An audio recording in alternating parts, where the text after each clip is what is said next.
Hello student, myself Piyush Mathur from Department of Electrical Engineering, Arya College of Engineering and IT, Khokas, Jaipur. My video lecture is based on subject utilization of electrical power. In previous video lecture, we had studied about introduction of traction system and advantage and disadvantage of electrical traction system. Now, in this video lecture, we are going to study on types of traction system. So, classification of traction system, generally there are two types of broadly classified: the non-electrical traction and electrical traction. Non-electrical traction means the electrical supply not available at any mode, and electrical traction system is all the vehicle drive from the electrical traction system. There are the basically difference. So first of talk about the non-electrical traction system in detail. The traction system develop the necessary propelling torque which do not involve the use of electrical energy at any stage to drive the traction vehicle, known as electrical traction.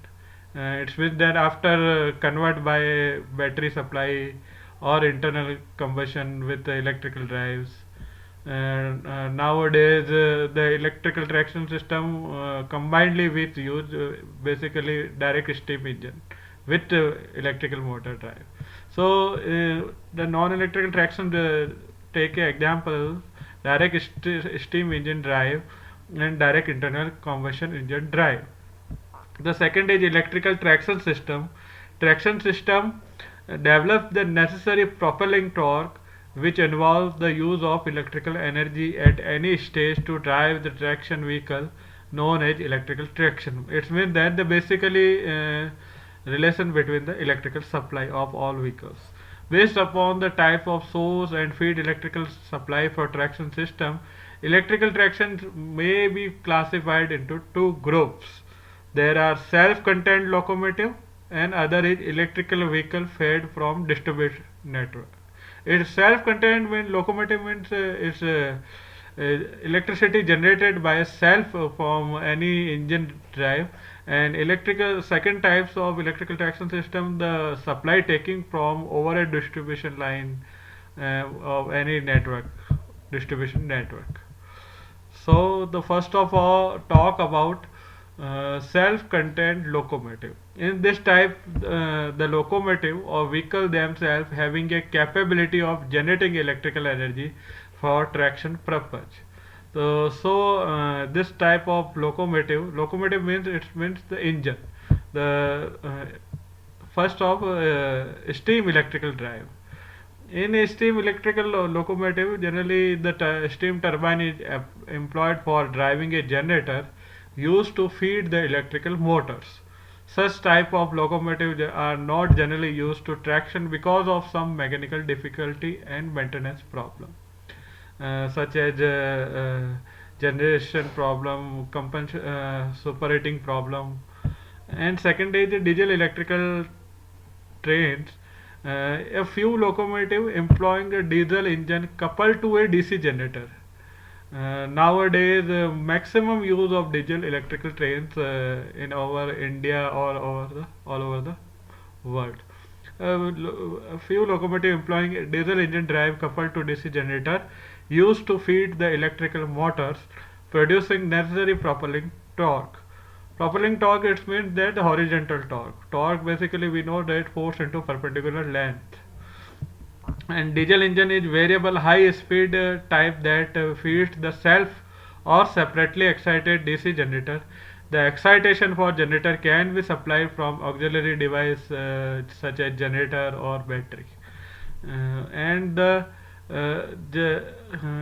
or motor we can use. Generally, this type of traction system is suggested in areas where the coal and steam traction are not available. Uh, so we can use the self-contained locomotive. The basic definition of self-contained locomotive are these vehicle having a capability of generating electrical energy for traction purpose. If we talk about the other advantage and disadvantage of electrical traction. So first of talk about the advantage, diesel electrical traction, as these are no overload distribution system, initial cost is low, easy speed control is possible, power loss is speed control is very low, time taken to bring the locomotive into service is less.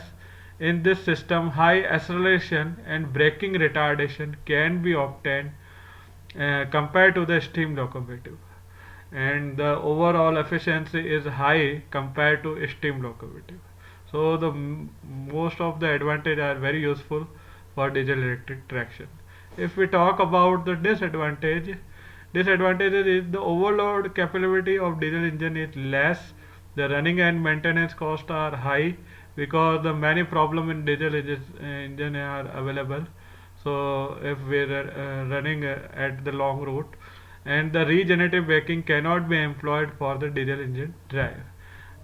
But if we take only electrical traction system, the regenerative braking is possible. The next type of electrical traction is petrol electrical traction. This system of traction is used in road vehicles such as heavy lorries and buses. So these vehicles are capable of handling overloads. At the same time, this system provide fine and smooth control so that they can run along roads without any jerking. And we talk about the battery drive. In this drive, the locomotive consists of battery used to supply power to DC motor employed to driving the vehicle. So this type of drive can be preferred for frequently operated service and local delivery good traction in industrial works and mines. This is due to the unreliability of supply source to feed the electrical motors. Because the battery drive not the carrying the capacity at maximum time. So there are the most types of traction system we can use. If we talk about the electrical vehicle fed from the distribution network, the vehicle in electrical traction system that received the power from overhead distribution network fed or substation with suitable spacing. It's decided according to the routes of the lines. So there are the use of three types of generally lines. We talk this topic on next video. There are urban areas, suburban areas, or mainline areas. So first of all, talk about the system. So based on the available supply, these group of vehicle are further subdivided into system operating with DC supply. If we take example of the tramways, trolley, buses and railways, and system operating with AC supply, there is only railway. If we talk about the system operating with DC supply, in this system the necessary propelling power can be obtained from the vehicle from DC systems such as tramway, trolley buses and railways. If we talk about the tramway are generally similar to ordinary bus and car, but only the difference is they are able to run along the track. And operating power supply for the tramway is generally 500 volt of DC supply. Tramways are fed from single overhead conductor, acts as a positive polarity, and that is fed at suitable point from either power station or substation, and the track rail acts as a return conductor.